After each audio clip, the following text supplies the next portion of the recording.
నమస్తే welcome to Janaberi news. Palamaneru municipal పరిధిలోని భజంత్రి వీధిలో గల 5వ నంబర్ చౌక దుకాణంలో స్మార్ట్ రేషన్ కార్డుల పంపిణీ కార్యక్రమాన్ని ప్రారంభించిన పలమనేరు శాసనసభ్యులు శ్రీ ఎన్ అమరనాథ్ రెడ్డి.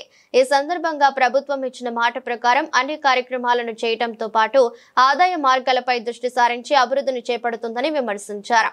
కార్యక్రమంలో నాయకులు, కార్యకర్తలు మరియు రెవెన్యూ, మున్సిపల్ సిబ్బంది పాల్గొన్నారు.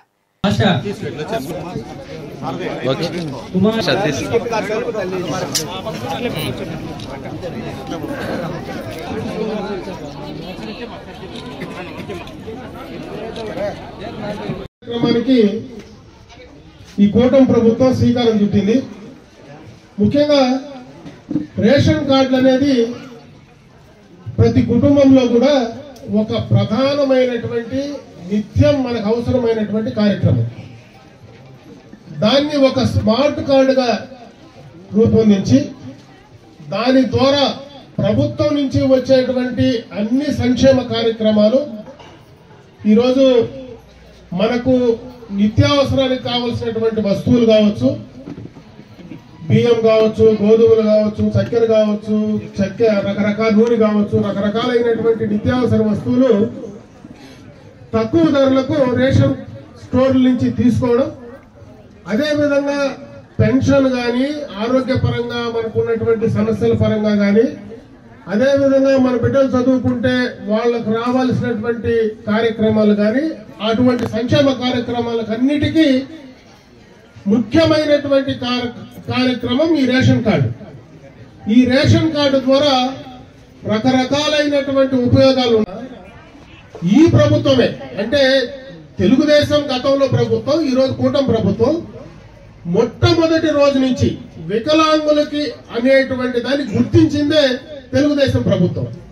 ఈరోజు వికలాంగులకు 6,000 రూపాయలు పెన్షన్ చేస్తానన్నాం, 6,000 ఇస్తున్నాం.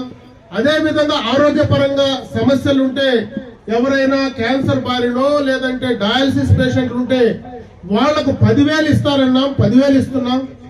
ఎవరైనా ఇంట్లో పథకం కింద ఏర్పాటు చేశాం. దీపం పథకం అనేది మొదలుపెట్టిందే చంద్రబాబు నాయుడు గారు. ఈ రోజు మళ్లీ అధికారంలోకి వచ్చిన తర్వాత ఆడబిడ్డలు కట్ల పొయ్యలతో వ్యవసాయం వంట చేసుకోకూడదు, వాళ్ళు పూర్తిగా కూడా ఆరోగ్యపరంగా బాగుండాలనేటువంటి ఉద్దేశంతో చంద్రబాబు నాయుడు గారు తీసుకున్నటువంటి నిర్ణయం ఈ రోజు అందరికీ కూడా ఉచితంగా గ్యాస్ కనెక్షన్ ఇచ్చినటువంటి కార్యక్రమం, సిలిండర్లు ఇచ్చేటువంటి కార్యక్రమాన్ని కూడా తీసుకోవడం జరిగిందని చెప్పి సందర్భంగా మీ దృష్టికి తెస్తా ఉన్నా. అదే కాదు, ముఖ్యంగా మహిళలకు ప్రధానమైన కార్యక్రమం ఫ్రీ బస్ కార్యక్రమం. ఆ రోజు చెప్పాం, మేము అధికారంలోకి వస్తే ఖచ్చితంగా కూడా మహిళలందరికీ కూడా ఉచితంగా బస్ సౌకర్యం ఏర్పాటు చేస్తారన్నాం. పక్క రాష్ట్రాలు ఉన్నాయి, పక్కనే వాళ్ళు కూడా ఎన్నికల మేనిఫెస్టోలో చెప్పారు. ఒక పక్క తెలంగాణ ఉంది, ఒక పక్క కర్ణాటక ఉంది. ఆ రెండు రాష్ట్రాల్లో కూడా మేము అధికారంలోకి వస్తే ఉచితంగా బస్సు ప్రయాణాలు కల్పిస్తామన్నారు. వాళ్ళ జిల్లా వరకునే పరిమితం చేశారు. ఈ రోజు ఈ ప్రభుత్వం ఇక్కడ కుప్పంలో బస్సు ఎక్కితే మరి శ్రీకాకుళం దాకా ఎక్కడ కూడా మహిళలకు డబ్బులు తీసుకునే పరిస్థితి లేదు.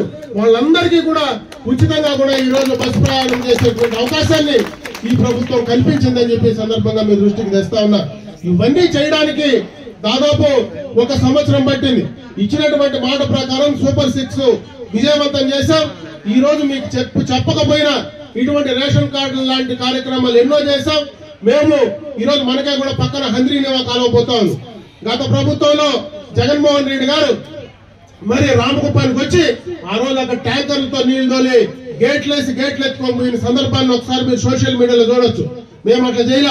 అధికారంలోకి వచ్చిన వెంటనే మొత్తం లైనింగ్ చేసి దాదాపు 700 కోట్ల రూపాయలు ఖర్చు పెట్టి ఈ రోజు బ్రహ్మాండంగా కూడా కుప్పంలో ఆఖరణ తమిళనాడు బార్డర్ లో ఉండేటువంటి పరమ సముద్రం చెరువు కూడా నీళ్లు పంపించేటువంటి కార్యక్రమాన్ని తీసుకురావడం జరిగింది.